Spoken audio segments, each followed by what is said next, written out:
Good morning. It's Monday, November 29th. This is Mike Mock with Lansing Trade Group's Morning Comments. Lots to talk about this morning. Let's talk about the calendar first, what we're staring at this week. We've got deliveries here, first notice day for the December contract. That's always important, particularly to spreads. We also have the meeting in Vienna with OPEC. What kind of freeze or cut in output would we see? We've had a back and forth night session in crude oil, kind of reflecting the uncertainty there. And then obviously, as we wrap up the month of November, it's always interesting to see where we're going to have monthly closes in the grain-specific markets, and we think it's there's some things here, some opportunities that we need to be aware of. We had a very, very strong week last week in the holiday shortened trade in the oilseed complex. Soybean oil, because of the EPA indicated mandate for advanced biofuels. We also had a very powerful up move in meal, up about $10 a ton on aggressive Chinese pricing, perhaps some spec buying in the Orient as well. And it led to a big push in beans, and we followed that up with a strong night session. At one point in time, overnight, again, courtesy of very strong Asian markets, soybeans are up about 20 cents. And as we record this video, we've given more than half of that back. Wheat and corn were also modestly better at one point in time, and again have backed off. And we think that this is a call to action to get some things done. We may have, kind of overcooked the market, if you want to put it that way, as we approach the end of the month. We may see some profit taking over the next couple of days. So we want to be very specific about some things here.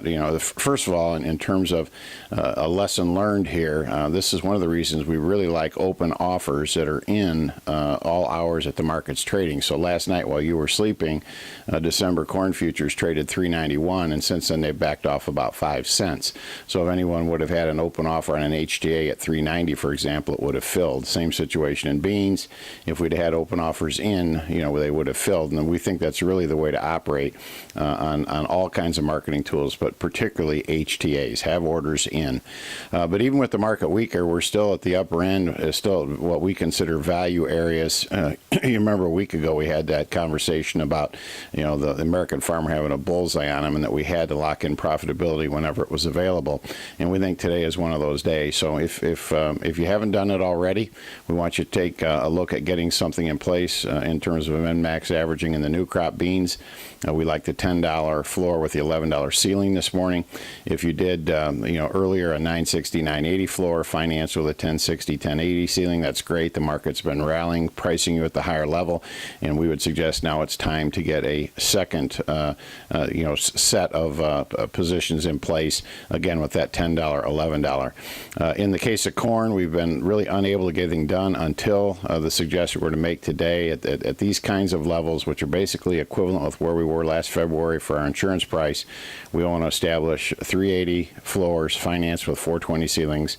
In our opinion, the time to act is now. Again, with all this volatility with OPEC, all of this uncertainty, that we have with, the Chinese markets. And the one thing that I have not added yet, and I just took a look at the morning weather maps, and we had more rain than expected in southern Brazil over the weekend, and the forecast has improved as well. I think that's one of the main reasons the market backed off its highs overnight, is that the weather in South America seems to be making a turn for crop production positive developments, and we think that's another call to action to get something sold. That's all I got for you this morning. Have a great week. We'll talk to you first thing in the morning.